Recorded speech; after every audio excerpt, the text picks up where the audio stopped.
সম্পর্ক শেষই হয়ে গেল রায়ানের। কলেজের মুভমেন্টের সময় থেকে সব থেকে বেশি কাছাকাছি এসেছিল তারা। নাটকে অভিনয়ের মাধ্যমে প্রেমের শুরু হয়, স্বামী স্ত্রী হয়েও তাদের সম্পর্কটা আস্তে আস্তে দানা বাঁধতে থাকে বন্ধুর মতোই।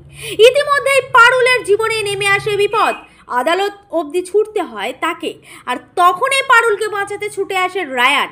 পারুল ভাবতে শুরু করে রায়ান নিশ্চয়ই তাকে ভালোবাসে, কিন্তু এবার রায়ান তার পুরো পরিবারের সামনেই জানিয়ে দেয় পারুলকে সে ভালোবাসে না, শুধু কর্তব্যের খাতিরেই তাকে বাঁচাতে এসেছিল, আর সেটাও আর কোনো দিন আসবে না। কিন্তু পারুল বুঝতে পারে রায়ান নিজের মনের কথা লুকিয়ে রেখেছে, সকলের সামনে স্বীকার করতে পারছে না। চোখের জলে ভাসতে থাকে পারুল।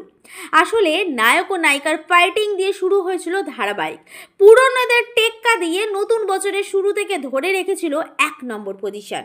কিন্তু কোইন্সিডেন্স হলো নায়ক নায়িকা কাছাকাছি আসার পর থেকেই হুড়হুড় করে পড়তে শুরু করে সিরিয়ালের টিআরপি।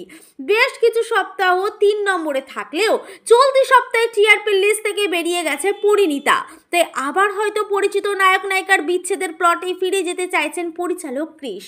সকলের অভিনয় এবং পরিচালকের অসাধারণ গাইডেন্সে আবার টিআরপিতে ফিরে আসার জন্য কঠিন লড়াই চালিয়ে যাচ্ছে পরিণীতা টিম। দেখা যাক নায়ক নায়িকার বিচ্ছেদের এই প্লট তাদের সুদিন ফিরিয়ে আনতে পারে কিনা।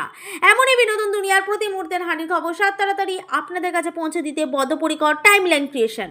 আপনাদের কি মনে হয় একেবারেই বিচ্ছেদ হয়ে গেল পারুল আর রায়ানের মধ্যে? মন্তব্য করে জানান আমাদের মন্তব্যের বাক্সে।